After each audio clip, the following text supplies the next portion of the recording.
So మనకి trains చూసినట్లయితే 2 రకాల ట్రైన్స్ ఉంటాయి. ఒకటి కాన్సన్ట్రేటెడ్ పవర్ రోలింగ్ స్టాక్, రెండు distributed power rolling stock. Right, concentrated power rolling stock అంటే ఒక ఇంజిన్ ఫార్మేషన్ కి అటాచ్ అయ్యి దాన్ని లాక్కుని వెళ్ళాలంటే మనం concentrated power rolling stock. Concentrated పేరులోనే ఉందన్నమాట. అంటే మనకు కావాల్సిన మోటివ్ పవర్, ట్రాక్షన్ పవర్ అంటాం కదా, ట్రాక్షన్ పవర్ ఏదైతే ఉందో అది ఒక ఇంజిన్ లోనే జనరేట్ అవుతుంది. మిగతా అన్ని కూడా డమ్మీ వీల్స్ ట్రక్ లాంటివి అనమాట, అవి లాక్కుని వెళ్ళిపోతాయి. నెక్స్ట్ వచ్చేసి వందే భారత్ అని వచ్చినాయి. ఈ వందే భారత్ ఇవన్నీ కూడా ట్రైన్ సెట్స్ అంటారు. మీరు ఎప్పుడైనా పేపర్ లాంగ్వేజ్ లో చూస్తే ట్రైన్ సెట్స్ అంటారు. ఇవేంటంటే డిస్ట్రిబ్యూటెడ్ పవర్ రోలింగ్ స్టాక్. అంటే ఒక ఇంజిన్ వెనకాల ఒక కోచ్ ఉంటది, మళ్ళీ ఇంజిన్ ఉంటది, మళ్ళీ కోచ్ ఉంటది. సో దీనికి సపరేట్ గా ఇంజిన్ ఉండదు, ఓన్లీ ట్రాక్షన్ మోటార్స్ ఉంటాయి. పైన అంతా కూడా మనం కూర్చోడానికి వందే భారత్ చూస్తే ఒక డ్రైవర్ క్యాబిన్ అయితే మిగతా అంతా కూడా మనం కూర్చునే వాళ్ళకి ప్యాసింజర్ ఆక్యుపై చేయడానికి ఉంటుంది. కానీ అదే ఒక ఇంజినే. రైట్, అంటే మోటివ్ పవర్ అన్నది ఇప్పుడు సపోజ్ ఒక 8 కోచ్లు ఉన్నాయి, 8 ట్రైన్ సెట్ అనుకుంటే Vande Bharat, engine coach, engine coach, engine coach. దానివల్ల ఏం జరుగుతుంది? సపోజ్ ఒక పడవ తీసుకొని చూసే ఉంటారు చిన్నప్పుడు, ఒక పడవ తీసుకుని ఒక తెంప తీసుకుని ఒకళ్ళే వేస్తా ఉన్నారనుకో, అన్ఈవెన్ ఫోర్సెస్ వస్తాయా లేదా? అలా కాకుండా ఇటు ఒక ముగ్గురు, ఇటు ముగ్గురు, మొత్తం పడవంతా కూర్చొని మీరు కేరళలో బోటు పెడతారు చూస్తారు కదా, అలాంటప్పుడు ఎట్లా చేస్తారు? ఎట్లా వెళ్తుందో అన్ఈవెన్ ఫోర్సెస్ ఏమన్నా, ఈవెన్ ఫోర్సెస్ ఎట్లా లేదు. అంటే బుల్లెట్ ట్రైన్స్ ఇవన్నీ కూడా ట్రైన్ సెట్స్, అన్ని కూడా డిస్ట్రిబ్యూటెడ్ పవర్ రోలింగ్ స్టాక్స్. ఇలా వెళ్ళేదంటే ఒకటే లెవెల్ వెళ్ళిపోతా ఉంది. ఇప్పుడు మీరు ఎక్కే కాన్సన్ట్రేటెడ్ పవర్ రోలింగ్ స్టాక్ లో చూస్తే జర్క్లు ఎక్కువ వస్తా ఉంటాయి. జర్క్లు ఎక్కువ వచ్చినప్పుడు ఏం జరుగుతూ ఉంటది? సో ఒక కోచ్ ఇంజిన్ నుంచి కోచ్ కోచ్ కోచ్ కోచ్ ఇలా కనెక్ట్ అయ్యి ఉంటాయి. దేని ద్వారా కనెక్ట్ అయ్యి ఉంటాయి? సెంటర్ బఫర్ కప్లర్ అంటారు, బీబీసీలు అంటారు. సో ఏం జరుగుతుంది? ఒక దగ్గరే లాగుతున్నప్పుడు ఒక ఇంజిన్ వెనకాల సపోజ్ మనం 22 కోచ్లు కానీ 24 కోచ్లు కానీ జనరల్ గా అంతకంటే ఎక్కువ మనం అటాచ్ చేయడానికి లేదు. ఎందుకంటే పౌలింగ్ మార్కులు అవి క్లియర్ అవ్వదు అనమాట. ఇంజిన్ వెనకాల సపోజ్ నేను 24 కోచ్లు అటాచ్ చేశాను. సో ఇంజిన్ దగ్గర ఉన్న ఈ కప్లర్ ఏదైతే ఉందో అది ఎంత లోడ్ లాగాలి? 24 కోచ్లు లాగాలి. సపోజ్ ఇంజిన్ వెనకాల ఒక జనరల్ కోచ్ అటాచ్ చేశారు. ఈ జనరల్ కోచ్ తర్వాత ఈ కోచ్ కున్న కప్లర్ ఎన్ని లాగాలి? 23 లాగాలి. దీని వెనకాల ఉన్న S1 కోచ్ ఉంది. సో S1 కోచ్ ఎన్ని లాగాలి? 22 లాగాలి. అంటే చివరికి వచ్చేసరికి కోచ్ కి ఏం లాగాల్సి వస్తుంది? ఏం లాగాల్సిన అవసరం లేదు. దాని ముందుకి వెళ్ళేసరికి 2 లాగితే చాలు, దాని ముందుకి వెళ్ళేసరికి 3 లాగితే. అంటే ఈ కోచ్ ఏదైతే ఉందో లాగాల్సింది అనీవెన్ గా పడింది. దానివల్ల ఏం జరుగుతుంది? జర్క్స్ వస్తూ ఉంటాయి. దానివల్ల మనకి కంఫర్ట్ మిస్ అవుతుంది. దానివల్ల ట్రైన్ పార్టేషన్ అయ్యే ఛాన్స్ కూడా ఎక్కువ ఉంది.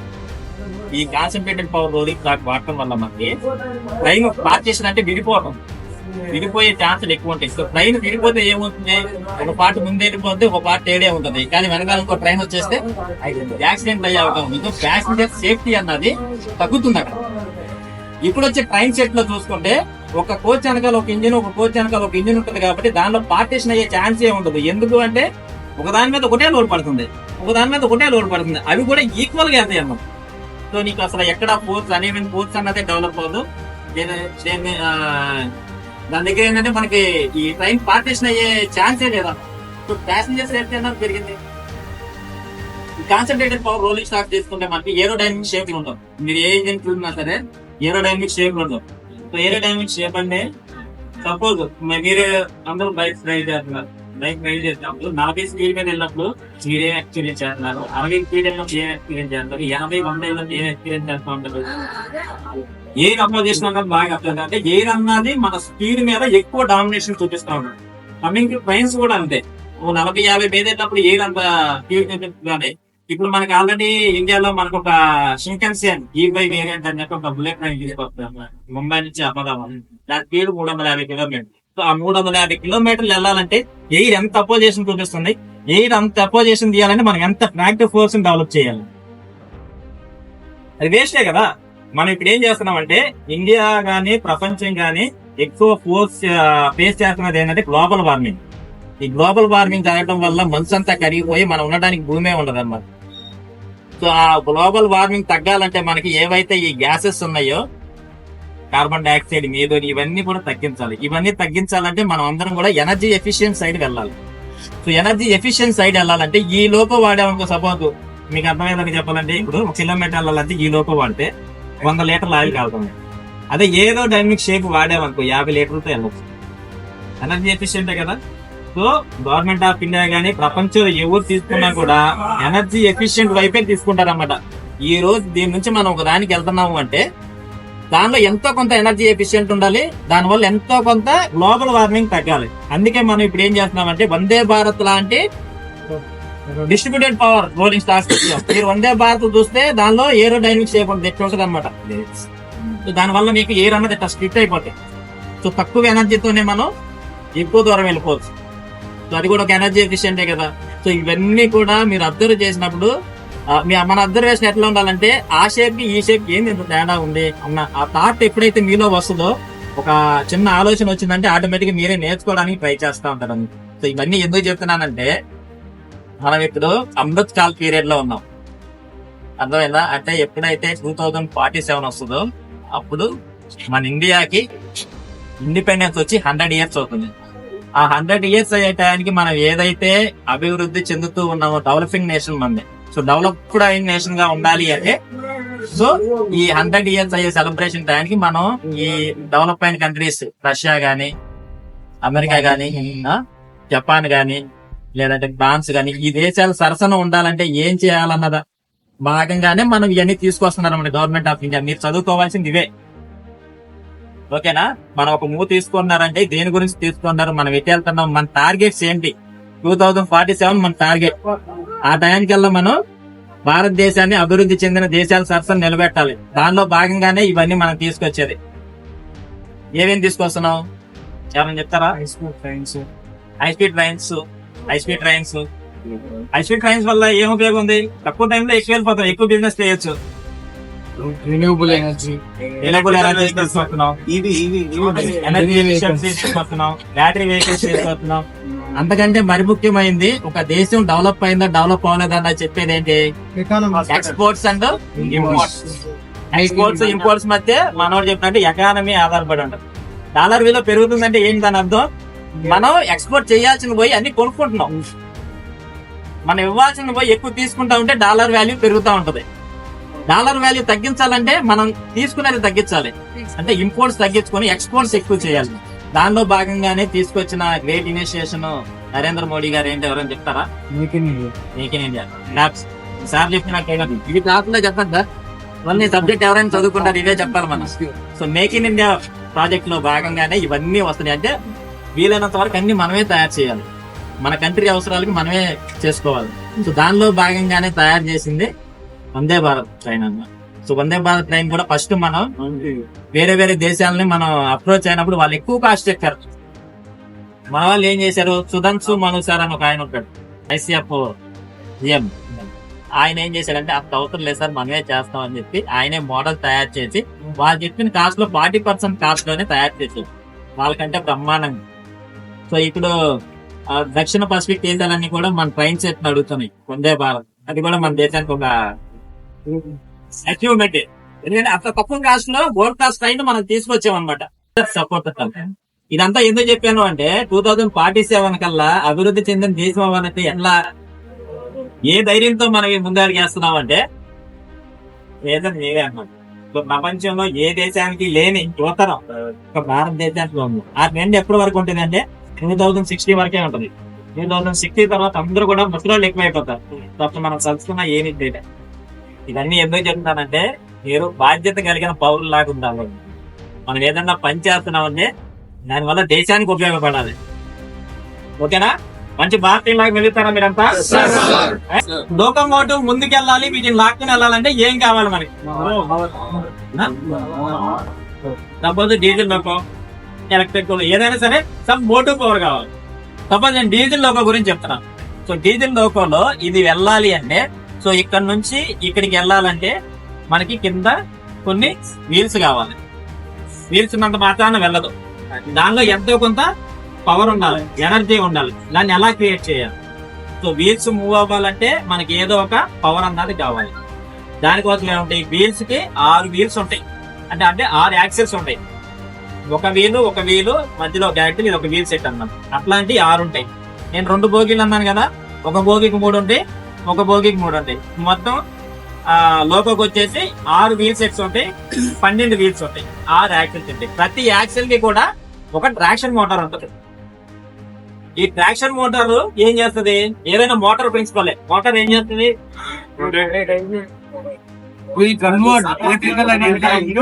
Mechanical energy. సో మనకి కావాల్సింది లాక్కెళ్ళడం అంటే మెకానికల్ ఎనర్జీ కదా, కానీ దానికి కావాల్సింది ఎలక్ట్రికల్ ఎనర్జీ.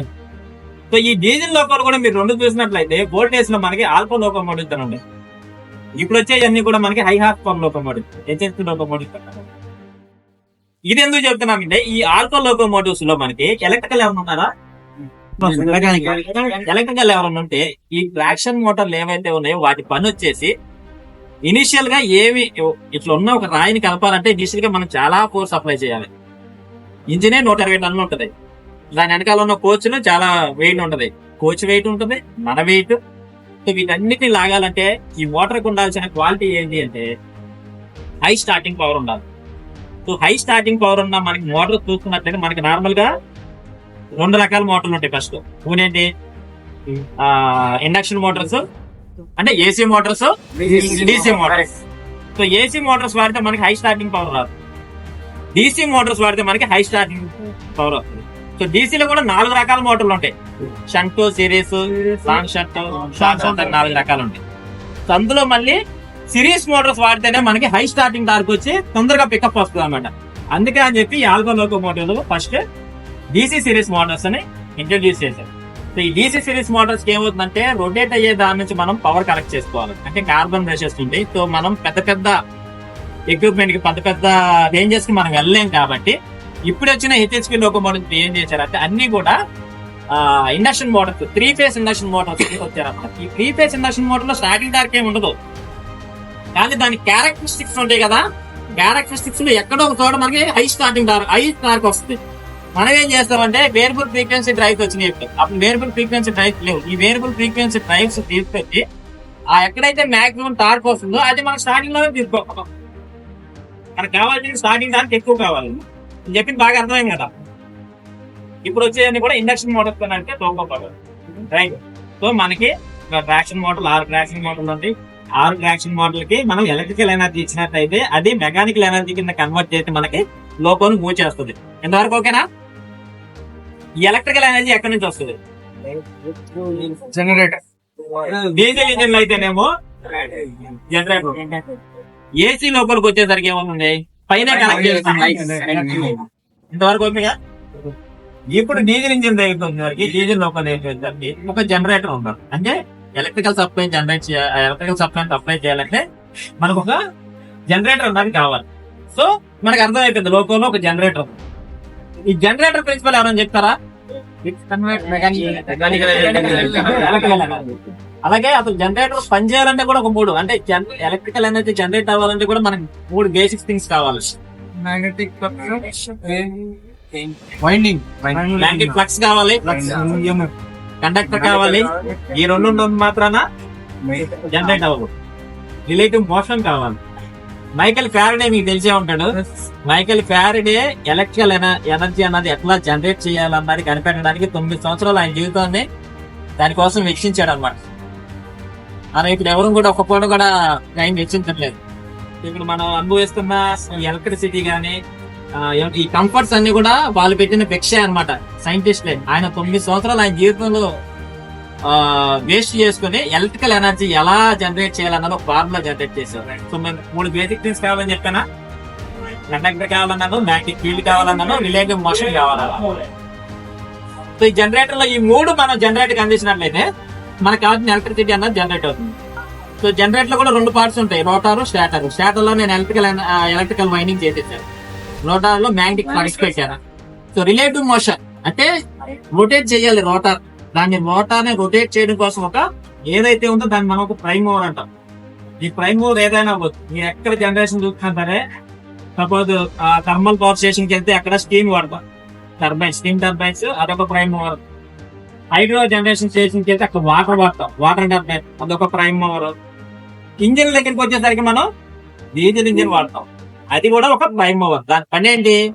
జనరేటర్ లో ఉన్న రోటార్ రొటేట్ చేయాలి. ఎప్పుడైతే జనరేటర్ లో ఉన్న రోటార్ రొటేట్ అవుతుందో దానిలో ఉన్న మ్యాగ్నెటిక్ ఫీల్డ్ అన్నది స్టాటర్ లో ఉన్న కండక్టర్ ని కట్ చేసి దానిలో ఈఎంఎఫ్ అన్నది జనరేట్ అవుతుంది. అక్కడ జనరేట్ అయిన ఎలక్ట్రిసిటీ తీసుకెళ్లి ట్రాక్షన్ మోటార్ చేస్తాం. ట్రాక్షన్ మోటార్ చేస్తే మనకి టోటల్ అర్థమైపోయింది కదా. రైట్ బెల్ ఆ పార్ట్స్ వస్తే అయిపోయినట్టే. సో అలాగే ఇంకొకటి ఏంటంటే మనం ఎంత స్పీడ్ వెళ్తున్నా అన్నది ముఖ్యం కాదు, స్పీడ్ ఎంతైనా వెళ్ళొచ్చు, దాని కంట్రోలింగ్ చాలా ఇంపార్టెంట్ అప్ప.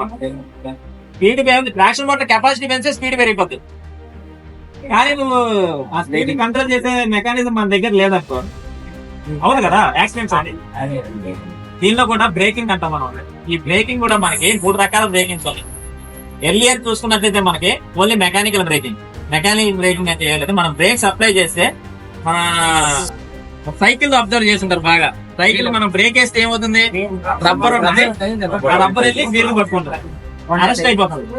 అది మెకానికల్ బ్రేకింగ్. అంటే మనం ఫోర్స్ఫుల్ గా టైర్ రొటేషన్ ఏం చేస్తున్నాం ఇట్లా దానివల్ల ఏమవుతుంది, రబ్బర్ కరిగిపోతుంది, టైర్ అరిగిపోతే రబ్బర్ అరిగిపోతుంది, అవునా.